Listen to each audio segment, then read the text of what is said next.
नमस्कार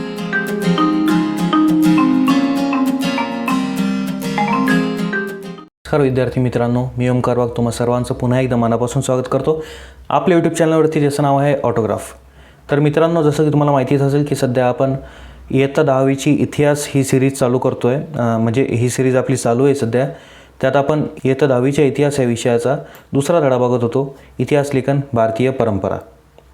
तर गेल्या व्हिडिओमध्ये हा भाग 2 आहे. भाग 1मध्ये आपण हा जो भाग आहे भारतीय इतिहास लेखनाची वाटचाल इथपर्यंत आपण शिकलो होतो. आणि आता आजच्या व्हिडिओमध्ये आपण हा भाग शिकणार आहोत, ज्याचं नाव आहे भारतीय इतिहास लेखन विविध तात्विक प्रणाली. तर भाग 1 जो आहे त्याची लिंक तुम्हाला डिस्क्रिप्शनमध्ये भेटेल, किंवा मग तुम्ही जाऊन आपली चॅनलवरती प्लेलिस्ट पण चेक करू शकता.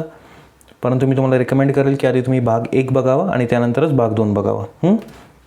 तर चला, अधिक वेळ न दवडता सरळ सुरू करूयात. मागच्या भागात आपण इथपर्यंत शिकलेलो होतो. तर आता आपण सुरू करणार आहोत 2.2 भारतीय इतिहास लेखन विविध तात्विक प्रणाली. त्यात पहिला भाग आहे तो म्हणजे वसाहतवादी इतिहास लेखन. यात आपण बेसिकली वेगवेगळे जे इतिहास लेखन आहेत त्याचे जे प्रकार आहेत आणि ते प्रकार त्या इतिहास लेखनात कुठल्या प्रकारचे ग्रंथ आहेत, त्याची उदाहरणं आणि त्यांचे लेखक याच्याविषयी आपण थोडासा अभ्यास करणार आहोत. तर सर्वात पहिला प्रकार आहे वसाहतवादी इतिहास लेखन, जसं की आपण इथे बघू शकतो. सगळ्यात पहिले तर आपण एवढा जो पॅरेग्राफ आहे इथपर्यंत एवढा आपण आधी वाचून घेऊयात आणि त्यानंतर तो समजून घेऊयात. भारतीय इतिहासाचा अभ्यास आणि लेखन करणाऱ्या सुरुवातीच्या इतिहासकारांमध्ये प्रामुख्याने ब्रिटिश अधिकारी तसेच ख्रिश्चन धर्मप्रसारकांचा अंतर्भाव होता. भारतीय संस्कृती गौण दर्जाची आहे, या पूर्वग्रहाचे प्रतिबिंब त्यांच्यामधील काहींच्या लेखनात स्पष्टपणे उमटलेले दिसते. वसाहतवादी ब्रिटिश सत्तेच्या समर्थनासाठी त्यांच्या इतिहास लेखनाचा वापर केला गेला. 1922 ते 1937च्या दरम्यान प्रसिद्ध झालेले कॅम्ब्रिज हिस्ट्री ऑफ इंडिया या ग्रंथाचे 5 खंड हे वसाहतवादी इतिहास लेखनाचे ठळक उदाहरण आहे. चला आता नीट समजून घेऊयात. भारतीय इतिहासाचा जो अभ्यास आणि लेखन सुरुवातीच्या काळात जेव्हा हे सुरू झालं ना, तेव्हा त्याचं प्रामुख्याने इतिहास लेखन कोणी केलं? ब्रिटिशांनी. का केलं ब्रिटिशांनी? कारण त्यावेळी आपल्यावरती ब्रिटिशांचं राज्य होतं, किंवा ब्रिटिश लोक जास्तीत जास्त आपल्यापेक्षा प्रगत होते असा समज होता लोकांचा. आणि त्यात ख्रिश्चन प्रसारक होते, त्यांचा पण अंतर्भाव आपल्याला दिसून येतो.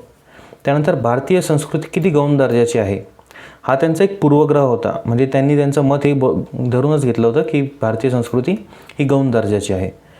त्यानंतर त्याचं प्रतिबिंब म्हणजे त्यांनी जो पूर्वग्रह करून घेतला होता ना, आणि त्याच प्रकारे तोच ग्रह त्यांनी तो मनात धरून त्या प्रकारचे आपण म्हणू शकतो की त्या प्रकारचे त्यांनी ग्रंथ लिहिले. आणि त्यामुळे त्यांच्या लेखनात त्याचं प्रतिबिंब की त्यांचा काय पूर्वग्रह होता त्याचं प्रतिबिंब अतिशय स्पष्टपणे आणि चांगल्या प्रकारे असं उमटलेलं दिसतं आपल्याला, की त्यांचा उद्देश काय होतं किंवा त्यांचे आपल्याविषयीचे मतं काय होते. वसाहतवादी ब्रिटिश सत्तेच्या समर्थनासाठी त्यांच्या इतिहास लेखनाचा वापर केला गेला. त्यांचं इतिहास लेखन हे पण त्यांच्या सत्तेच्या समर्थनासाठी वापरण्यात आलं.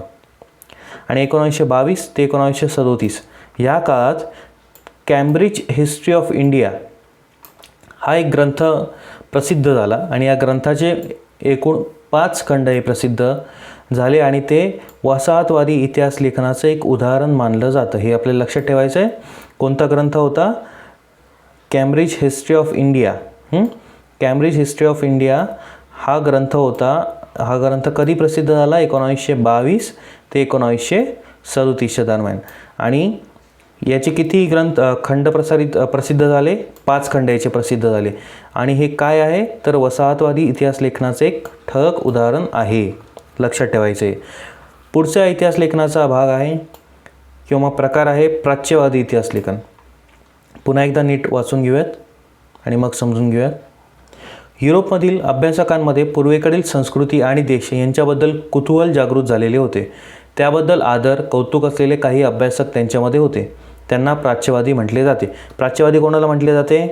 युरोपमधील अभ्यासकांमध्ये जी पूर्वेकडील संस्कृती आहे, म्हणजे युरोपमधील नाही पूर्वेच्या साईडला जी संस्कृती आहे, जे देश आहेत, त्यांच्याबद्दल ज्या परंपरा वगैरे आहेत त्यांच्याबद्दल त्यांना कुतूहल होतं म्हणा, किंवा अधिक जाणून घेण्याची त्यांना उत्सुकता होती असं आपण म्हणू शकतो. आणि त्याच्याबद्दल त्यांना आदर होता, कौतुक होतं आणि कुतूहल होतं. असे काही अभ्यासक आहे आणि त्यांना त्या अभ्यासकांनाच आपण प्राच्यवादी अभ्यासक म्हणू शकतो किंवा प्राच्यवादी इतिहासकार आपण त्यांना म्हणू शकतो. अशा अभ्यासकांनीच केलेलं इतिहासलेखन म्हणजे प्राच्यवादी इतिहासलेखन, लक्षात ठेवा. प्राच्यवादी अभ्यासकांनी संस्कृत आणि युरोपीय भाषांमधील साधर्म्याचा अभ्यास केला. वैदिक वाङ्मय आणि संस्कृत साहित्याचा अभ्यास करण्यावर प्राच्यवादी विद्वानांचा भर होता. त्यातून या भाषांची जननी असणारी एक प्राचीन इंडो युरोपीय भाषा होती अशी कल्पना मांडली गेली. प्राच्यवादी अभ्यासक जे होते त्यांनी संस्कृत, जी की आपली अतिप्राचीन भाषा मानली जाते आपल्या भारताची, आणि युरोपीय भाषांमधील जो साधर्म्य आहे, साधर्म्य म्हणजे आपण साधेपणा म्हणू शकतो किंवा मग समानता पण म्हणू शकतो, त्यांचा त्यांनी अभ्यास केला. त्यानंतर वैदिक वाङ्मय जे आहेत आपले, त्यानंतर संस्कृत साहित्य जे आहेत, म्हणजे जे असं साहित्य किंवा असं इतिहासलेखन जे की संस्कृत भाषेत होतं, असे जे ग्रंथ वेगवेगळे वेद पुराण, त्याचा अभ्यास करण्यावर त्यांनी विद्वानांनी जे आहे तो भर दिला. आणि यातून ह्या भाषांची जननी असणारी एक भाषा आहे असं त्यांचं म्हणणं होतं, जी की होती इंडो युरोपीय भाषा. ह्या भाषांची जननी असणारी इंडो युरोपीय भाषा होती अशी कल्पना मांडली गेली, हे लक्षात ठेवायचं. त्यानंतर इसवी सन 1784 सर विल्यम जोन्स यांनी कोलकाता येथे एशियाटिक सोसायटीची स्थापना केली. याद्वारे प्राचीन भारतीय वाङ्मय आणि इतिहास यांच्या अभ्यासास चालना मिळाली. आता इथे लक्षात घ्या की किती होता इसवी सन 1784, हे लक्षात ठेवायचं, परीक्षेत विचारलं जाईल. इसवी सन 1784 सर विल्यम जोन्स नावाचे एक विद्वान होते. त्यांनी कोलकाता इथे एक सोसायटी स्थापन केली, ज्या सोसायटीचं नाव होतं एशियाटिक सोसायटी. आणि या सोसायटीचा उद्देश काय होता किंवा ही सोसायटी काय काम करायची बरं, तर या सोसायटीचं असं काम होतं की प्राचीन भारतीय वाङ्मय आणि त्याचा इतिहास याचा जो अभ्यास करण्यावरती भर देण्यात ही सोसायटी अग्रेसर होती. किंवा या सोसायटीचा उद्देशच ते होतं, ही सोसायटी स्थापन करण्याचं, की आपल्याला आपला जो भारताला जो भारतीय वाङ्मय आहे आणि इतिहास आहे याचा अभ्यास करण्यात यावा. विल्यम जोन्स यांचा तुम्ही इथे फोटो बघू शकता. त्यानंतर आहे प्राच्यवादी अभ्यासकांमध्ये फ्रेडरिक मॅक्सम्युलर या जर्मन अभ्यासकाचा प्रामुख्याने उल्लेख करायला हवा. त्याच्या दृष्टीने संस्कृत भाषा ही इंडो युरोपीय भाषा गटातील अतिप्राचीन शाखा होती. संस्कृत साहित्यात त्याला विशेष रस होता. त्याने हितोपदेश या संस्कृत ग्रंथाचा जर्मन भाषेत अनुवाद केला. तसेच the Secret Books of the East या नावाने 50 खंड संपादित केले. त्याने ऋग्वेदाचे संकलन करण्याचे काम केले. ते 6 खंडांमध्ये प्रसिद्ध झाले आहे. त्याने ऋग्वेदाचा जर्मन भाषेत अनुवाद केला आहे. अलीकडच्या काळात प्राच्यविद्यावंतांच्या लेखनामागील छुपे साम्राज्यवादी हितसंबंध प्रकाशात आणण्याचे काम एडवर्ड सईद या विद्वानांनी केले. ठीक आहे, आता इथे नीट पुन्हा एकदा लक्षात द्या. प्राच्यवादी जे अभ्यासक होते त्यांच्यामध्ये कोण होता, फ्रेडरिक मॅक्सम्युलर. तर फ्रेडरिक मॅक्सम्युलर नावाचे पण एक अभ्यासक होते, तुम्ही इथे त्यांचा फोटो बघू शकता. हे एक जर्मन अभ्यासक होते. आणि यात यांचा उल्लेख करायला हवा. का उल्लेख करायला हवा, तर त्यांच्या दृष्टीने म्हणजे त्यांच्या अभ्यासावरनं संस्कृत भाषा ही इंडो युरोपीय भाषा गटातील अतिप्राचीन, बरं का, म्हणजे इंडो युरोपीय हा एक भाषा गट आहे, यातील संस्कृत भाषा ही एक अतिप्राचीन शाखा होती असं त्यांचं म्हणणं आहे. आणि त्यांना संस्कृत साहित्यात प्रचंड रस होता किंवा खूप जास्त त्यांना उत्सुकता होती, जाणून घेण्याची इच्छा होती असं आपण म्हणू शकतो. त्यांनी हितोपदेश नावाचा एक संस्कृत ग्रंथ होता, त्यांनी जर्मन भाषेत अनुवाद केला म्हणजे इंग्लिशमध्ये बोलायचं झालं तर ट्रान्सलेशन केलं. म्हणजे जो संस्कृतमध्ये ग्रंथ होता तोच त्यांनी जर्मन भाषेत लिहिला असं आपण त्यांना म्हणू शकतो. तसेच the Secret Books of the East या नावाने त्यांनी एक ग्रंथ लिहिला आणि त्या ग्रंथाचे 50 खंड संपादित झाले. खंड म्हणजे काय, भाग आपण म्हणू शकतो. जसं की आपण आपल्या आजचा जो धडा आहे दुसरा, इतिहासलेखन भारतीय परंपरा, तर या धड्याचे पण आपण 2 भाग केले आहेत, बरोबर. भाग 1 आणि भाग 2. 2 भागांमध्ये आपण शिकतो 2 वेगवेगळ्या व्हिडिओजद्वारे. तर थोडक्यात तसेच त्यांनी 50 खंड संपादित केले. त्यांनी ऋग्वेदाचं संकलन करण्याचं काम केलं. ऋग्वेद हा एक महत्त्वाचा वेद मानला जातो हिंदू धर्मशास्त्रात. त्यानंतर ते 6 खंडांमध्ये प्रसिद्ध झाले आहे, जे संकलन त्याने केलं ते. आणि त्याने ऋग्वेदाचा पण जर्मन भाषेत अनुवाद केला. हितोपदेश या ग्रंथाला तर त्यांनी जर्मन भाषेत लिहिलंच, सोबत ऋग्वेदाचा पण त्यांनी अनुवाद केला जर्मन भाषेत. आणि अलीकडच्या काळात प्राच्य विद्यावंतांचे लेखनामागील छुपे साम्राज्यवादी हितसंबंध प्रकाशात आणण्याचे काम एडवर्ड सईद हा एक विद्वान होता, या विद्वानाने केले असं आपण म्हणू शकतो. त्यानंतर पुढचा इतिहास लेखनाचा भाग आहे राष्ट्रवादी इतिहास लेखन. नीट लक्षात घ्या, राष्ट्रवादी इतिहास लेखन नावातच लक्षात येते की हे आपल्या राष्ट्रीयत्वाशी किंवा मग आपल्या लढ्यांशी काहीतरी संबंधित असावं. तर सर्वप्रथम आपण एवढा पॅरेग्राफ वाचून घेऊयात आणि मग तो नेहमीप्रमाणे समजून घेऊयात. 19व्या शतकामध्ये इंग्रजी शिक्षण पद्धतीमध्ये शिकून तयार झालेल्या भारतीय इतिहासकारांच्या लेखनामध्ये भारताच्या प्राचीन वैभवाचा अभिमान आणि भारतीयांची आत्मजाणीव जागृत करण्याकडे असलेला कल दिसतो. त्यांच्या लेखनास राष्ट्रवादी इतिहास लेखन असे म्हटले जाते. महाराष्ट्रातील राष्ट्रवादी इतिहास लेखनास विष्णूशास्त्री चिपळूणकर यांच्यापासून प्रेरणा मिळाली किंवा मग आपण सुरुवात झाली आपण असं म्हणू शकतो. ब्रिटिश अधिकाऱ्यांनी लिहिलेल्या प्राचीन भारताच्या पूर्वग्रह दूषित इतिहासाला त्यांनी विरोध केला. अशा प्रकारे राष्ट्रवादी लेखन करणाऱ्या इतिहासकारांनी भारताच्या इतिहासातील सुवर्णकाळ शोधण्याचा प्रयत्न केला. इथपर्यंत आपण सगळ्यात पहिले समजून घेऊयात, बाकीच्या नंतर समजू. 19व्या आणि 20व्या शतकामध्ये जे इंग्रजी शिक्षण पद्धतीमध्ये जे लोक शिकले होते त्यात जे इतिहासकार झाले म्हणजे असे इतिहासकार जे की इंग्रजी शिक्षण पद्धतीमध्ये शिकून इतिहासकार झाले होते, अशा इतिहासकारांमध्ये म्हणजे मुळात ते भारतीय होते आणि अशा इतिहासकारांच्या लेखनामध्ये भारताचा जो प्राचीन वैभव आहे, आपण जे म्हणतो आधी की भारत आधी खूप जास्त श्रीमंत होता वगैरे वगैरे, तर त्या वैभवाचा अभिमान आणि भारतीयांची आत्मजाणीव जागृत करणे म्हणजे आतून भारतीयांना जागृत करणे याकडे त्यांचा असलेला कल आपल्याला स्पष्टपणे दिसून येतो. त्यांच्या लेखनास राष्ट्रवादी इतिहास लेखन असे म्हटले जाते. आता लक्षात आलं राष्ट्रवादी इतिहास लेखन कशाला म्हटले जाते, तर 19व्या-20व्या शतकामध्ये इंग्रजी शिक्षण पद्धतीमध्ये शिकून तयार झालेल्या भारतीय इतिहासकारांच्या लेखनामध्ये भारताच्या प्राचीन वैभवाचा अभिमान आणि भारतीयांची आत्मजाणीव जागृत करण्याकडे असलेला कल दिसतो. त्यांच्या लेखनास राष्ट्रवादी इतिहास लेखन असे म्हटले जाते.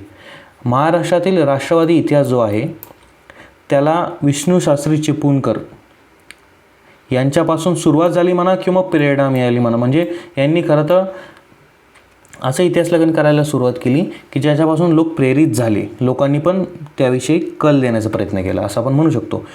ब्रिटिश अधिकाऱ्यांनी जे आधी लिहिले होते, आपण जे आधी बघितलं की त्यांनी पूर्वग्रह होता त्यांचा आधी काहीतरी, आपण हे पण बघितलं की त्यांच्या ब्रिटिश अधिकाऱ्यांनी जे इतिहास लेखन केलं त्यांचा काहीतरी पूर्वग्रह होता आणि त्याने ते दूषित झालेल्या इतिहासाला चिपळूणकर जे आहेत त्यांनी कडाडून विरोध केला असं आपण म्हणू शकतो. आणि अशा प्रकारे राष्ट्रवादी लेखन करणाऱ्या इतिहासकारांनी भारताच्या इतिहासातील सुवर्णकाळ शोधण्याचा प्रयत्न केला. म्हणजे भारत कधी चांगला होता, कधी भारत सुख सौंदर्याने किंवा मग त्याचे जे सर्व काही जे साधनं होते त्याने तो परिपूर्ण होता, असा सुवर्णकाळ शोधण्याचा प्रयत्न इतिहासकारांनी केला. असे करत असताना प्रसंगी ऐतिहासिक वास्तवाची चिकित्सापूर्वक छाननी करण्याकडे दुर्लक्ष केले गेले असा आक्षेपही त्यांच्यावरती घेतला जातो.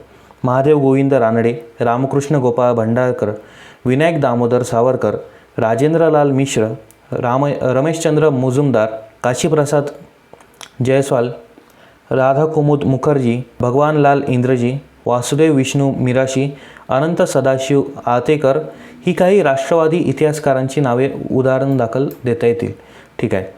ऐतिहासिक वास्तवाची चिकित्सापूर्वक छाननी करण्याकडे दुर्लक्ष केले जाते असं काहींचं म्हणणं आहे आणि असा आक्षेप घेतला गेला की नाही.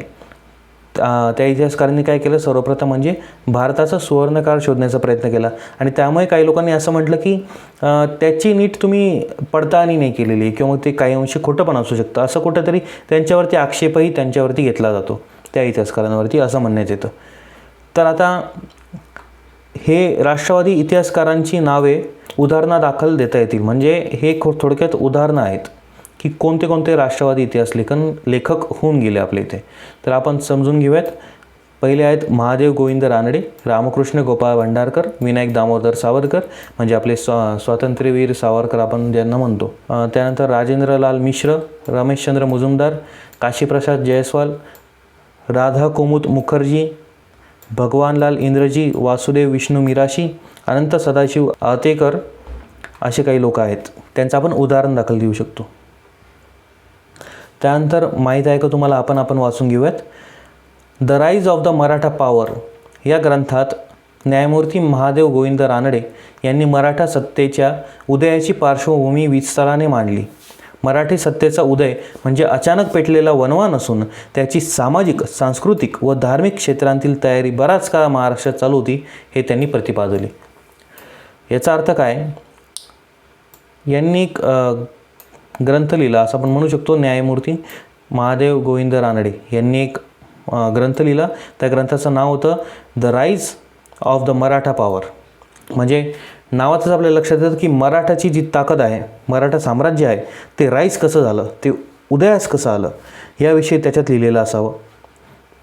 त्यानंतर त्यांनी असं म्हटलं की मराठी सत्तेचा उदय म्हणजे अचानक पेटलेला वणवा नव्हे. म्हणजे असं अचानक काहीतरी कोणाला तरी वाटलं आणि सरळ युद्ध झाले आणि मराठा साम्राज्य जे आहे ते स्थापन झालं असं नव्हे. असं नसून ते सामाजिक, सांस्कृतिक व धार्मिक क्षेत्रातील त्यांची जी तयारी आहे ती बराच काळ चालू होती. बऱ्याच काळापासून मराठे हा विचार करत होते की नाही, आपल्याला साम्राज्य हवं आहे, आपल्याला साम्राज्य, आपलं स्वराज्य हवं आहे. आणि असं करून त्यांनी नंतर ते जे आहे त्यांचं ते एम्पायर उभं केलं, त्यांची सत्ता उभं केली. असं जे आहे ते महादेव गोविंद रानडे हे म्हणतात. त्यानंतर आता पुढचा पाठ आपण वाचून घेऊयात. इतिहास लेखन, भाषाशास्त्र, व्युत्पत्ती, व्याकरण अशा अनेक विषयांवरती मूलभूत संशोधन करणारे आणि मराठी भाषेतून लेखन करणारे इतिहासकार म्हणून राजवाडे परिचित आहेत. आपला इतिहास आपण लिहिला पाहिजे याचा पुरस्कार त्यांनी केला. मराठ्यांच्या इतिहासाची साधने असे शीर्षक असणारे 22 खंड त्यांनी संपादित केले. त्यातील त्यांच्या प्रस्तावना अत्यंत अभ्यासपूर्ण आहेत. इतिहास म्हणजे भूतकालीन समाजाचे सर्वांगीण समग्र जीवनदर्शन, केवळ राजकीय घडामोडी, सत्तांतरासाठी केलेली कटकारस्थाने आणि युद्धे यांच्याच हकीकती नव्हेत असे त्यांचे मत होते. अस्सल कागदपत्रांच्याच आधारे इतिहास लिहिला पाहिजे असा त्यांचा आग्रह होता. तर आता पुन्हा एकदा लक्षात घेऊयात. इतिहास लेखन, भाषाशास्त्र, व्युत्पत्ती, व्याकरण अशा अनेक विषयांवरती मूलभूत संशोधन करणारे होते, ज्यांचं नाव होतं V.K. राजवाडे. त्यांचा फोटो आपण इथे बघू शकतो. ते नेहमी संशोधन करायचे इतिहास लेखनावरती, भाषाशास्त्रावरती, व्युत्पत्तीवरती आणि व्याकरणावरती. त्यानंतर त्यांनी मराठी भाषेत नेहमी लेखन केलं असं इथे लिहिलेलं आहे. त्यानंतर आपला इतिहास हा आपण लिहिला पाहिजे असं त्यांचं मत होतं की आपला इतिहास आहे ना, मग तो आपणच लिहिला पाहिजे आणि तो आपल्या मतानेच लिहिला गेला पाहिजे. आपल्या मताने म्हणजे आपल्या दृष्टीनेच, आपल्या दृष्टिकोनातून तो लिहिला गेला पाहिजे. त्यानंतर मराठ्यांच्या इतिहासाची साधने असे शीर्षक असणारे त्यांनी 22 खंड संपादित केले. 22 खंड म्हणजे मी पुन्हा एकदा सांगितलं खंडाचा अर्थ काय, तर त्यांनी देखील 22 खंड संपादित केले. त्यातील त्यांच्या प्रस्तावना अत्यंत अभ्यासपूर्ण आहेत. प्रस्तावना आपल्या प्रत्येक पुस्तकाला एक प्रस्तावना असते बरं का. आपल्या इतिहासाच्या पुस्तकालाही प्रस्तावना आहे. जर तुम्ही पहिले 2-4 पानाचं आले त्यात तुम्हाला ती नक्की मिळेल. त्यानंतर इतिहास म्हणजे भूतकालीन समाजाचे सर्वांगीण समग्र जीवनदर्शन, म्हणजे सर्व बाजूने सगळ्या गोष्टींचा विचार करून आपण जे लिहितो त्याला इतिहास आपण म्हणतो असं म्हणता येईल. केवळ फक्त राजकीय घडामोडी, सत्तांतरासाठी झालेली कटकारस्थाने किंवा मग कोणी कोणाची सत्ता घेतली, कशी जतली, कोणतं जे साम्राज्य आहे ते उदयास कधी आलं किंवा मग ते संपुष्टात कधी आलं, फक्त हेच म्हणजे इतिहास नव्हे असं त्यांचं मत होतं. आणि अस्सल कागदपत्रांच्या आधारे म्हणजे खऱ्या पुराव्यांच्या आधारेच आपला जो इतिहास आहे तो लिहिला गेला पाहिजे असा त्यांचा आग्रह होता. आणि ते अगदी खरं आहे. जर आपण चिकित्सेची जोड अथवा पुराव्यांची जोड जर का त्याला दिली तर नक्कीच आपला जो इतिहास आहे तो अतिशय पारदर्शक आणि अतिशय खरा आपण म्हणू शकतो आणि आपल्याला जगासमोर तो उत्तमरित्या सादर करता येतो. आणि पुन्हा एकदा आहे हे सेक्शन आपण हे वाचून घेऊयात. इतिहास संशोधनाच्या कार्यासाठी V.K. राजवाडे यांनी पुण्यात 7 जुलै 1910 ह्या तारखेला काय केलं, त्यांनी भारत इतिहास संशोधक मंडळ स्थापन केलं. म्हणजे एका मंडळाची त्यांनी स्थापन केली ज्याचं काम होतं इतिहास संशोधन करणं. V.K. राजवाडे यांचं एक वाक्य इथं देण्यात आलेलं आहे. मानवी इतिहास काल व स्थल यांनी बद्ध झालेला आहे. काल म्हणजे काळ आणि स्थल म्हणजे स्थळ यांनी तो बद्ध झाला म्हणजे यांच्याशी तो जोडल्या गेलेला आहे. कोणत्याही प्रसंगाचे जे वर्णन द्यायचे म्हटले म्हणजे त्या प्रसंगाचा परिष्कार करणे, म्हणजे त्यावर आपल्याला नीट विश्लेषण करता आलं पाहिजे किंवा मग पूर्णपणे त्याचा अभ्यास करणे आपण म्हणू शकतो. ज्याला विशिष्ट कलाकार व विशिष्ट स्थलावर पसरवून दाखवला पाहिजे. त्यानंतर ते म्हणतात काल, स्थल व व्यक्ती ह्या त्रिची जी सांगड तिलाच प्रसंग व ऐतिहासिक प्रसंग ही संज्ञा देता येते. म्हणजे काळ, स्थळ आणि ती व्यक्ती यांची जी सांगड आपण घालण्याचा प्रयत्न करतो, त्या सांगड घातल्यानंतरच त्या प्रसंगाला किंवा मग त्या ऐतिहासिक प्रसंगाला आपल्याला वर्णन त्याचं करता येतं, आपण असं म्हणू शकतो थोडक्यात साध्या भाषेत. त्यानंतर पुढचा पाठ आहे स्वातंत्र्यवीर सावरकरांविषयी, तोही आपण वाचून घेऊयात आधी. भारतीयांनी ब्रिटिशांविरुद्ध दिलेल्या स्वातंत्र्य लढ्याला प्रेरणा देण्यासाठी राष्ट्रवादी इतिहास लेखनाचा खूप उपयोग झाला. त्यामध्ये स्वातंत्र्यवीर विनायक दामोदर सावरकरांनी लिहिलेले the Indian war of independence 1857 म्हणजेच 1857चे स्वातंत्र्य समर या पुस्तकाचे विशेष महत्त्व आहे. राष्ट्रवादी इतिहास लेखनाच्या प्रभावामुळे प्रादेशिक इतिहास लिहिण्यालाही चालना मिळाली. दक्षिण भारताच्या भौगोलिक वैशिष्ट्यांकडे आणि इतिहासाकडे इतिहासकारांचे स्वतंत्रपणे लक्ष वेधले गेले. आता नीट लक्ष द्या. आपल्या भारतीयांनी ब्रिटिशांविरुद्ध जो लढा दिला, ज्याला आपण स्वातंत्र्य लढा असं म्हणतो, त्याला प्रेरणा देण्यासाठी, लोकांमध्ये जागरूकता आणण्यासाठी राष्ट्रवादी इतिहास लेखन खूप जास्त उपयोगाचं पडलं. कारण ते पूर्णपणे राष्ट्रहिताचं आणि राष्ट्रनिष्ठेचं होतं. त्यानंतर त्याच्यामध्ये स्वातंत्र्यवीर विनायक दामोदर सावरकर यांनी एक ग्रंथ लिहिला होता, एक पुस्तक लिहिलं होतं, ज्याचं नाव होतं the Indian war of independence 1857, ज्यालाच मराठीत काय म्हणतो आपण 1857चे स्वातंत्र्य समर, हे एक पुस्तकाचं नाव आहे. आणि या पुस्तकाला खूप जास्त विशेष महत्त्व आहे, कारण या पुस्तकाने त्यावेळी अतिशय महत्त्वाची भूमिका बजावली. राष्ट्रवादी इतिहास लेखनाच्या प्रभावामुळे प्रादेशिक इतिहास लिहिण्यालाही चालना मिळाली. म्हणजे बघा, एका प्रकाराचं जर का आपण इतिहास लेखन जास्त वाढवलं तर दुसऱ्या प्रकारांनी त्यामुळे चालना मिळते किंवा मग प्रेरणा मिळते, आपण असं म्हणू शकतो. दक्षिण भारताच्या भौगोलिक वैशिष्ट्यांकडे आणि इतिहासाकडे इतिहासकारांचे स्वतंत्रपणे लक्ष वेधले गेले. आपला जो दक्षिण भारताचा भाग आहे, ज्याला आपण साऊथ इंडिया म्हणतो, त्याची जी भौगोलिक वैशिष्ट्ये आहेत किंवा मग तिथे जो इतिहास आहे, तिथले आपण म्हणू शकतो की आपण बघू शकतो तिथे वेगवेगळे प्रकारचे मंदिरं वगैरे आहेत, आणखीनही खूप जास्त अशा गोष्टी आहेत ज्याला आपण इतिहासाच्या नजरेने बघू शकतो. त्याच्याकडे पण स्वतंत्रपणे लक्ष लोकांचं वेधलं गेलं. त्यानंतर आणखी एक प्रकार आहे ज्याचं नाव आहे स्वातंत्र्योत्तर काळातील इतिहास लेखन. म्हणजे स्वातंत्र्यानंतर झालेलं, म्हणजे आपला भारत जेव्हा स्वतंत्र झाला त्याच्यानंतर केलेलं इतिहास लेखन, त्याला म्हणतात स्वातंत्र्योत्तर काळातील इतिहास लेखन. तर पुन्हा एकदा वाचून घेऊयात थोडंसं. एकीकडे राजघराण्यांचा इतिहासावर भर देणारे इतिहास लेखन केले जात असतानाच सांस्कृतिक, सामाजिक, आर्थिक इतिहासाचंही लिहिण्यास सुरुवात झाली होती. म्हणजे काय की राजघराणे जे होते मोठे मोठे, त्यावेळीचे जे राजे होते आणि त्यांचं जे घराणं होतं, यांचा इतिहासावर भर होता. यांचं इतिहास लेखन जास्त केलं जात होतं त्या प्रमाणात. आणि ते असतानाच सांस्कृतिक, सामाजिक आणि आर्थिक इतिहासाचंही लिहिण्यास सुरुवात झाली. म्हणजे हे प्रकारे उदयास आले म्हणा किंवा या प्रकारांवरती इतिहास लेखन करण्यात खूप जास्त सुरुवात झाली. त्यानंतर स्वातंत्र्योत्तर काळात समाज, विज्ञान, अर्थव्यवस्था, राजकीय प्रणाली, धार्मिक विचारसरणी, सांस्कृतिक पैलू यांचा इतिहास अभ्यासण्याची आवश्यकता विचारवंतांना वाटू लागली. म्हणजे स्वातंत्र्य झाल्यानंतरचा जो काळ होता त्यात समाज, विज्ञान, अर्थव्यवस्था, म्हणजे आपल्या देशाकडे किती पैसा आहे, त्याचं चाक जे आपण जे म्हणतो अर्थव्यवस्थेचं चाक चालणं, तो कशा प्रकारे चालतं आहे. त्यानंतर राजकीय प्रणाली, राजकीय हालचाल काय चालू आहे, धार्मिक विचारसरणी, कोणत्या धर्माची कशी विचारसरणी आहे, त्यानंतर आपल्या कुठल्या भागात कुठल्या प्रकारचे सांस्कृतिक पैलू आहेत, यांचा इतिहास अभ्यासण्याची आवश्यकता विचारवंतांना वाटू लागली. या काळातील इतिहास लेखनात प्रामुख्याने 3 नवे वैचारिक प्रवाह आढळतात किंवा लक्षात येतात. पहिला आहे मार्क्सवादी इतिहास, दुसरा आहे वंचितांचा इतिहास आणि तिसरा आहे स्त्रीवादी इतिहास. आता आपण हे तिन्ही एक एक करून नीट समजून घेऊयात. मार्क्सवादी इतिहासकारांच्या लेखनात आर्थिक व्यवस्थेतील उत्पादनाची साधने, पद्धती आणि उत्पादनांच्या प्रक्रियेतील मानवी संबंध यांचा विचार मध्यवर्ती होता. मार्क्सवादी प्रकाराचं जे इतिहास लेखन होतं, तर ह्या मार्क्सवादी इतिहासकारांच्या जे लेखणीत आपल्याला आर्थिक व्यवस्थेवरील उत्पादनांची जी साधने होती, त्यानंतर त्याची जी पद्धत होती, त्यानंतर त्या प्रक्रियेतील मानवाचा संबंध काय, याचा विचार मध्यवर्ती होता, म्हणजे मध्यभागी होता.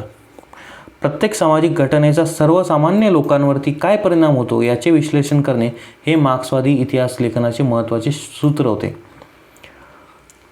कुठल्याही प्रकारची सामाजिक घटना घडेल काही आंदोलन होईल, काही क्रांती घडेल. ह्या घटनांचा सर्वसामान्य लोकांवर, म्हणजे आपण जे कॉमन मॅन म्हणतो आपण, त्या लोकांवरती काय परिणाम होतो, त्यांच्या जगण्यावरती काय परिणाम होतं, त्याच्या राहणीमानावरती काय परिणाम होतं, याचं विश्लेषण करणं हे मार्क्सवादी इतिहास लेखनाचं महत्त्वाचं सूत्र म्हणता येईल किंवा मग प्रमुख उद्देश होतं असं आपण म्हणू शकतो. त्यानंतर मार्क्सवादी इतिहासकारांनी जातीव्यवस्थेत होत गेलेल्या बदलांचा अभ्यास केला. जे काही बदल झाले जातीव्यवस्थेमध्ये, आपण म्हणू शकतो की आपल्या भारतात खूप जास्त बदल झालेले आहेत. तर भारतामध्ये मार्क्सवादी इतिहासलेखन पद्धतीचा अवलंब प्रभावी रीतीने करणाऱ्या इतिहासकारांमध्ये दामोदर धर्मानंद कोसंबी, कॉम्रेड श्रीपाद अमृत डांगे, रामशरण शर्मा, कॉम्रेड शरद पाटील इत्यादींचे योगदान महत्त्वाचे आहे. लक्षात ठेवा हे नावही विचारले जातील मे बी. दामोदर कोसंबींचा आपण इथे फोटो बघू शकतो. डांगे हे भारतीय कम्युनिस्ट पक्षाच्या संस्थापक सदस्यांपैकी एक होते. म्हणजे ते निवडक त्या लोकांपैकी होते ज्यांनी ही कम्युनिस्ट पक्ष जो आहे तो स्थापन केला होता. त्यांचे प्रिमिटिव्ह कम्युनिझम टू स्लेव्हरी हे पुस्तक मार्क्सवादी इतिहास लेखनाचे उदाहरण आहे. उत्तम उदाहरण म्हणून आपण हे पुस्तक बघू शकतो किंवा गृहीत धरू शकतो, ज्याचं नाव आहे प्रिमिटिव्ह कम्युनिझम टू स्लेव्हरी. त्यानंतर पुढचा भाग आहे वंचितांचा इतिहास. वंचितांच्या इतिहासाच्या नावावरूनच आपल्या लक्षात आलं असेल. ते वंचित म्हणजे काय की एखादी योजना असेल, आपल्या दैनंदिन आयुष्यातलं उदाहरण द्यायचं झालं तर एखादी सरकारी योजना आहे, त्यातली 100 लोकांना त्याचा लाभ मिळाला, परंतु तो 80 लोकांना मिळतो, मग 20 लोक कोण झाली, वंचित झाली. म्हणजे ज्यांना त्या पुरेपूर सोयीसुविधा किंवा मग तो एक समूह असतो जे तितकी प्रगती नाही करू शकले काय कारणांमुळे, किंवा मग त्यांना तितक्या सोयीसुविधा, तितकं मान सन्मान नाही भेटला, अशा लोकांना आपण वंचित म्हणतो. आणि अशाच वंचितांचा इतिहास म्हणजे अशा लोकांच्या अडचणींवरती, समस्यांवरती, अशा लोकांच्या विचारांवरती प्रभाव टाकणारा इतिहास लेखन म्हणजे आपण वंचितांचा इतिहास असं म्हणू शकतो. तर आता वाचून घ्यात पुन्हा एकदा. वंचित समूहांचा इतिहास लिहिण्याची सुरुवात मार्क्सवादी इतिहास लेखनाच्या परंपरेतूनच झाली. म्हणजे ह्याच परंपरेतून हे करून काय म्हणतात त्याला आपण प्रेरणा घेऊन थोडक्यात वंचितांचा इतिहासही लिहिला गेला असे म्हणता येईल. इतिहास लेखनाची सुरुवात समाजाच्या तळाशी असलेल्या सर्वसामान्य लोकांच्या स्तरापासून करायला पाहिजे ही संकल्पना मांडण्यामध्ये अँटोनिओ ग्रामची या इटालियन तत्त्वज्ञानाचे स्थान महत्त्वाचे आहे. अँटोनिओ ग्रामची हा एक इटालियन तत्त्वज्ञ होता. याचं काय म्हणणं होतं की समाजाचं तळ आहे, म्हणजे समाजाच्या अतिशय खालच्या खाली, म्हणजे एक माणसापर्यंत आपण पोहोचलो पाहिजे. त्यांच्या स्तरापासून आपण खरं तर इतिहास लेखनाची सुरुवात केली पाहिजे, त्यांच्या दृष्टीने पण आपण थोडासा विचार करायला पाहिजे असं त्याचं म्हणणं होतं. त्यानंतर वंचितांचा इतिहास लिहिण्यासाठी लोकपरंपरा हे एक महत्त्वाचे साधन मानले जाते. लोकपरंपरा आपल्याला माहिती आहे, आपल्याकडे भारुडं वगैरे असतात, त्या हिशोबाने वंचितांच्या इतिहासाला एक महत्त्वाची विचारसरणी असून म्हणून स्थान मिळवून देण्याचे महत्त्वाचे कार्य रणजित गुहा या भारतीय इतिहासकारांनी केले. रणजित गुहा नावाचे एक भारतीय इतिहासकार होते. त्यांनी पण खूप सारे प्रयत्न केले जेणेकरून की वंचितांच्या इतिहासाला एक महत्त्वाची विचारसरणी म्हणून एक स्थान मिळालं किंवा त्यांचं ग्राह्य धरलं गेलं.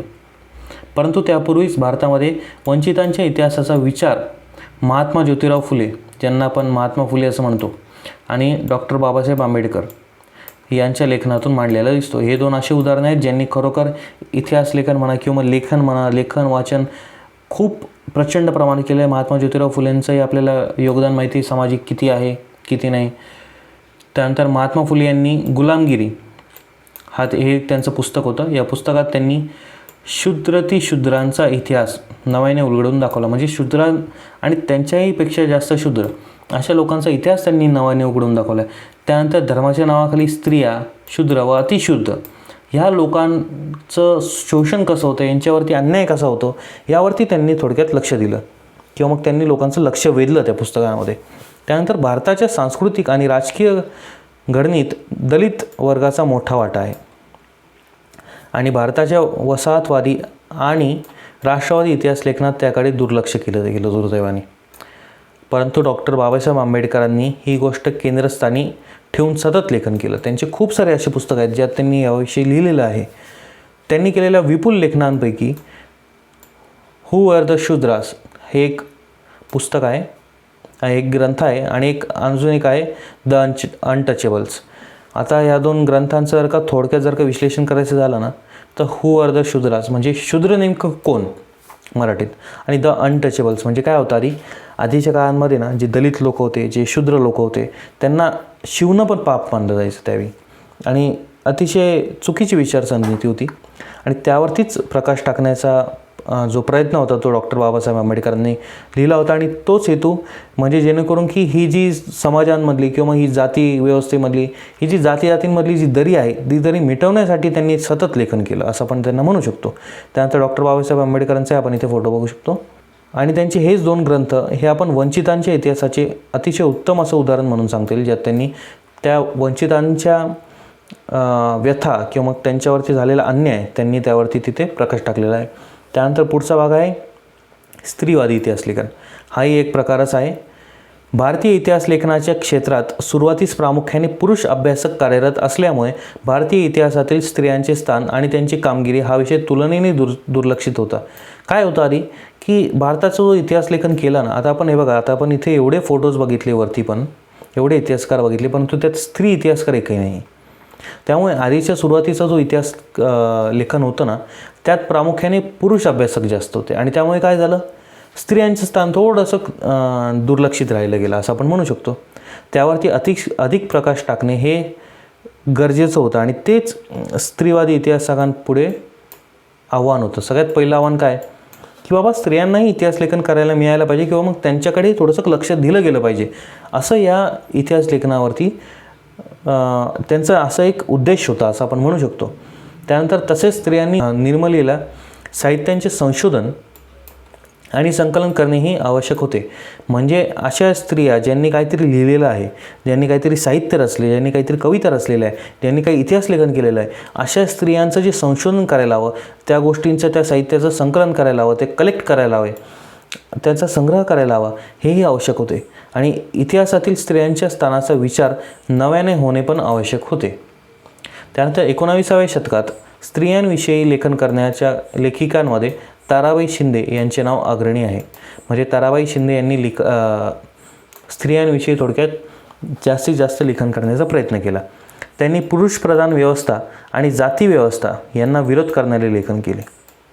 त्यानंतर सन 1882मध्ये प्रसिद्ध झालेले स्त्री पुरुष तुलना, लक्षात ठेवा, स्त्री पुरुष तुलना हे त्यांचे पुस्तक भारतातील पहिले स्त्रीवादी लेखन समजले जाते. सर्वात पहिल्यांदा यांनी स्त्रीवादी लेखन केलं. 1882मध्ये एक पुस्तक लिहिलं, त्या पुस्तकाचं नाव काय होतं, स्त्री पुरुष तुलना. लक्षात ठेवायचं ही गोष्ट. सन 1888मध्ये पंडिता रमाबाई यांचे the High Caste Hindu Woman हे पुस्तक प्रसिद्ध झाले.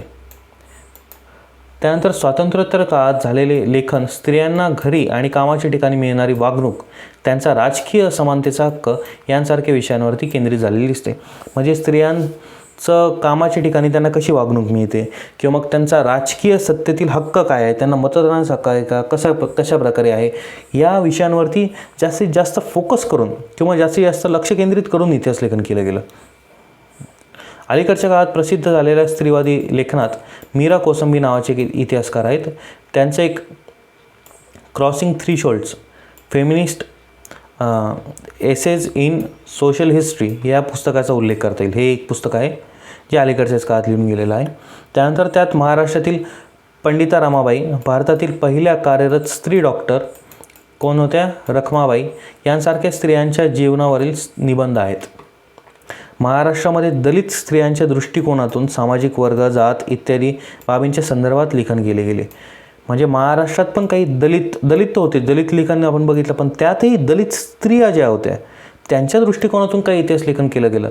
त्यात काही जातीवादी काय होतं काय नाही त्या बाबींच्या संदर्भात त्यांचा विचार समोर ठेवून इतिहास लेखन केलं गेलं. त्यामध्ये शर्मिला रेगे यांचं लेखनही महत्त्वाचं आहे. Writing caste, writing gender, reading Dalit women's testimonies असं एक आत्मचरित्र आहे. त्यामध्ये दलित स्त्रियांच्या आत्मचरित्रावरती जे निबंध लिहिले गेले आहेत त्यांचं एक संकलन आहे. त्यानंतर विशिष्ट विचार प्रणालीचा आश्रय न घेता इतिहास लिहिणाऱ्यांमध्ये यदुनाथ सरकार, सुरेंद्रनाथ सेन, रियासतकार, गो. स. सरदेसाई, त्र्यंबक शंकर सेजवलकर, यांचा नामोल्लेख करावा लागतो. विशिष्ट विचारप्रणाली म्हणजे कुठली तरी एक विचारप्रणाली आहे, त्याचाच आपण आश्रय घेतो किंवा त्यावरतीच आपण काहीतरी अवलंबून असं काहीतरी इतिहासलेखन करतो आहे का, तर असे काही इतिहासकार होते. परंतु अशा कुठल्याही प्रकारचा किंवा मग अशा कुठल्याही विचारप्रणालीचा आश्रय न घेता इतिहास करणाऱ्यांमध्ये एवढ्या लोकांची नावं आहेत. त्यानंतर माहीत आहे का तुम्हाला, हे पण वाचून घेऊयात. गोविंद सखाराम सरदेसाई यांनी मराठी रियासत प्रकाशित करून मराठी इतिहासलेखन क्षेत्रात मोठी कामगिरी केली. मराठी रियासत नावाचा एक ग्रंथ त्यांनी प्रकाशित केला. कोणी?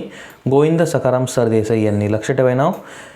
त्यानंतर त्यांचे हे कार्य इतके लोकप्रिय आहे किंवा इतके लोकप्रिय झाले त्या काळात की समाज त्यांना रियासतकार म्हणून ओळखू लागला. त्यांच्या पुस्तकावरनं त्यांना नाव पडलं की रियासतकार म्हणून. त्यांनी मराठ्यांचा समग्र इतिहास अनेक खंडांमध्ये प्रकाशित केला. अनेक खंड म्हणजे अनेक भाग, म्हणजे अजून जास्त त्यांनी डिटेल किंवा अजून जास्त विस्तारित प्रकारे त्यांनी तो इतिहास जो आहे तो इतिहास त्यांनी प्रकाशित केला. अलीकडच्या काळात य.दी. फडके, रामचंद्र गुहा इत्यादी संशोधकांनी काय केलं, आधुनिक इतिहास लेखनात महत्त्वाची कामगिरी बजावली. आधुनिक म्हणजे आजच्या जगातला आपण म्हणू शकतो. भारतीय इतिहास लेखनावरती भारतात उदयाला आलेल्या सामाजिक आणि राजकीय चळवळींचा प्रभाव होता.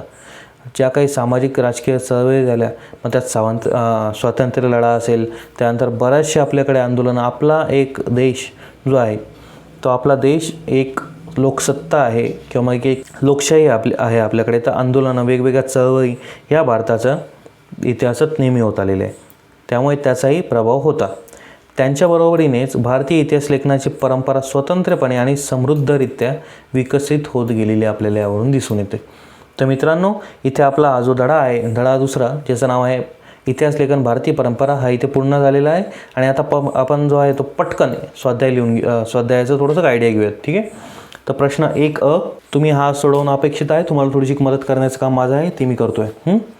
प्रश्न 1 काय आहे, दिलेल्या पर्यायांपैकी योग्य पर्याय निवडून विधाने पूर्ण करा. गालेली जागा आपल्याला भरायचं आहे. तर पहिला आहे, भारतीय पुरातत्व सर्वेक्षण खात्याचे पहिले सरसंचालक कोण होते? त्याचं उत्तर आहे अलेक्झांडर कॉनिंगहॅम हेच होते. तर आपण इथे कदाचित बघू शकतो, त्यांचा फोटो पण होता आहे माझ्या मते. हे बघा, अलेक्झांडर कॉनिंगहॅम, तुम्ही यांचा फोटोही बघू शकता आणि यांच्याविषयी लिहिलेलं पण आहे. भारतीय पुरातत्व सर्वेक्षण खात्याचे पहिले, हे बघा, पहिले सरसंचालक कोण होते? अलेक्झांडर कॉनिंगहॅम. त्यामुळे हे तुम्ही लक्षात ठेवायला हवं. दुसरं आहे, हे पहिलं झालं आपलं. दुसरं आहे, हितोपदेश या संस्कृत ग्रंथाचा जर्मन भाषेत अनुवाद कोणी केला होता? आपलं आत्ताच बोलणं झालं, आत्ता या भाग 2मध्येच आपण हे शिकलेलो आहे. त्याचं नाव आहे फ्रेडरिक मॅक्स म्युलर. ठीक आहे, हे लक्षात ठेवा, फ्रेडरिक मॅक्स म्युलर नाव आहे. आणि माझ्या मते त्यांचा फोटोही आहे इथे, चित्र असलं तर लवकर लक्षात. हे बघा, फ्रेडरिक मॅक्स म्युलर. कोणता होता? हितोपदेश. हे बघा, हितोपदेश आलं लक्षात. आत्ताच आपण शिकलो, ह्याच भागात शिकलेलो आहे. त्यानंतर पुढचा आहे प्रश्न 1 झाला आपला. आता ब शिकूयात, ब सोडवूयात, सॉरी. ब आहे, हू आर द शूद्राज. पुढीलपैकी चुकीची जोडी आपल्याला ओळखून लिहायची. जोड्या आहेत तिथे, त्यापैकी चुकीची जोडी कोणती हे ओळखायचं आणि ती करेक्ट करून लिहायची, बरोबर लिहायची. पहिलं आहे हू आर द शूद्राज, जे की वंचितांच्या इतिहासामध्ये येतं. हे डॉक्टर बाबासाहेब आंबेडकरांनी लिहिलेलं आहे, हे अगदी बरोबर आहे. स्त्री पुरुष तुलना हे स्त्रीवादी लेखनात येतं, नावातच लक्षात येतं, हे बरोबर आहे. त्यानंतर the Indian war of independence 1857 हे मार्क्सवादी इतिहासात येतं का? तर नाही. हे जे आहे हे सावरकरांनी लिहिलेलं आहे, स्वातंत्र्यवीर सावरकरांनी लिहिलेलं पुस्तक आहे, जे येतं राष्ट्रवादी इतिहासात. त्यामुळे हे चुकीचं आहे, ही जोडी चुकीची आहे. आणि इथे आपल्याला काय लिहायचं आहे? राष्ट्रवादी इतिहास. त्यानंतर चौथा आहे ग्रँडफ वसाहतवादी इतिहास, हेही बरोबर आहे. त्यानंतर आता पुढील विधाने सकारण स्पष्ट करा. तर प्रादेशिक इतिहास लेखनाला चालना मिळाली. का मिळाली हे आपल्याला तिकडे बघायचं आहे. बखर आहे एक ऐतिहासिक साहित्यातील महत्त्वाचा प्रकार आहे. बखरविषयी आपण पहिल्या भागात माहिती घेतलेली आहे, तो तुम्ही नक्कीच बघू शकता. त्यानंतर सविस्तर उत्तरं लिहायची, म्हणजे मोठी उत्तरं लिहायची आहेत. मार्क्सवादी इतिहास लेखन म्हणजे काय? आपल्याला आपल्या शब्दांमध्ये लिहायचं आहे. मार्क्सवादी इतिहास लेखन म्हणजे काय हे बघा, आपण इथे बघू शकतो. हे बघा, मार्क्सवादी इतिहास लेखन, हे आपण एवढं याचा अभ्यास करायचा आणि तुमच्या शब्दांमध्ये उत्तर लिहायचे, जसे तसे नाही उतरायचे. त्यानंतर दुसरा आहे इतिहासाचार्य वि. का. राजवाडे यांचे इतिहास लेखनातील योगदान स्पष्ट करा. राजवाड्यांचं जे आहे ते योगदान आपण इथे बघू शकतो. आता इथे एवढं मोठं दिलेलं आहे. तर याच्यात तुम्हाला नक्कीच चांगल्या प्रकारचे जे आहे ते मुद्दे मिळतील आणि ते तुम्ही तुमच्या भाषेत लिहाल अशी अपेक्षा आहे. त्यानंतर प्रश्न 4 पुढील तक्ता पूर्ण करा. हाही झाला आहे प्रश्न 3. प्रश्न 2 झालेला आहे. बेसिकली या तक्त्यात काय आहे, या तक्त्यात लेखक इथं जे आहे इथे आहेत लेखक आणि इथे आहेत त्यांनी लिहिलेलं लिखाण. अक्षरावरती जाऊ नका कारण माऊसने लिहितो त्यामुळे अक्षर घाणेरडंच येणार आहे. तर सर्वप्रथम आपल्याला ही जोडी जुळवून दिलेली आहे जी आहे जेम्स मिल आणि the history of British India.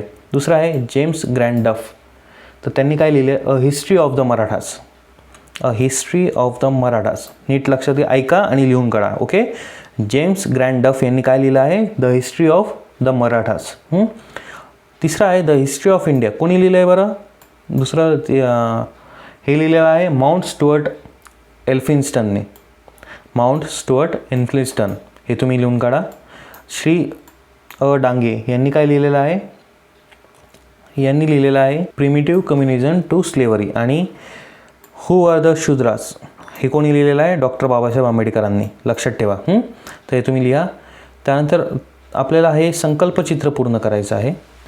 हे संकल्पचित्र आपल्याला कसं पूर्ण करायचं आहे, आता नीट इथे लक्ष द्या. थांबा मी थोडंसं झूम करतो म्हणजे तुम्हाला अधिक नीट दिसेल आणि नीट लक्षात येईल. तर हे संकल्पचित्र आता हे बघा, इतिहास लेखनाचा हेतू आहे. त्यानंतर नाव आहे जियाजुद्दीन बर्नी. त्यांनी काय लिहिलं हे आपल्याला त्यांच्या ग्रंथाचं इथे नाव लिहायचं आहे. ठीक आहे. दुसऱ्या बाजूला काय आहे, बाबरला कराव्या लागलेल्या युद्धाची वर्णने. यांच्या युद्धाची वर्णने तुझुक ए बाबरी यात केलेलं आहे, पण ते कोणी लिहिलं आहे ते लेखकाचं नाव आपल्याला इथे लिहायचं. ठीक आहे.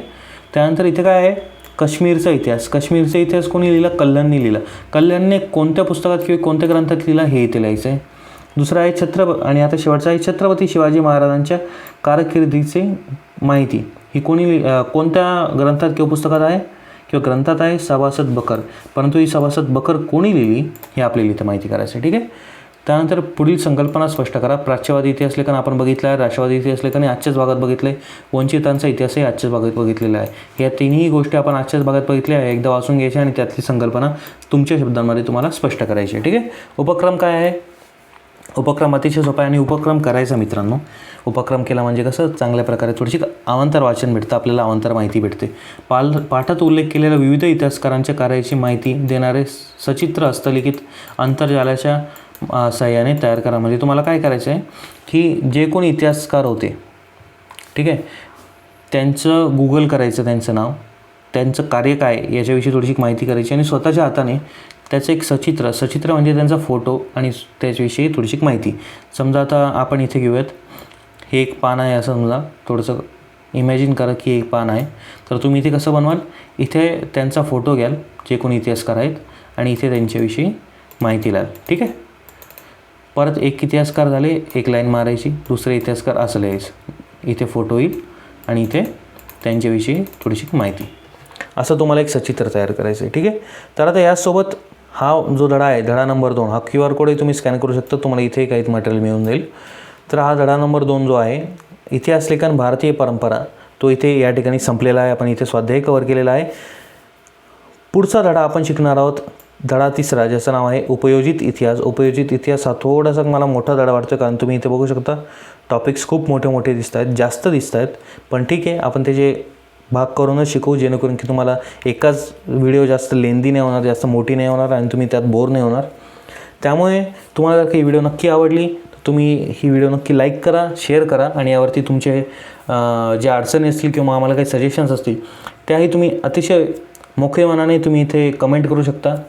आणि त्यासोबत तुम्ही ही प्लेलिस्टही चेक करू शकता चॅनलला जाऊन. इयत्ता 10वी इतिहास ही प्लेलिस्ट तुम्ही चेक करा, त्यात तुम्हाला सगळ्या व्हिडिओज मिळून जातील.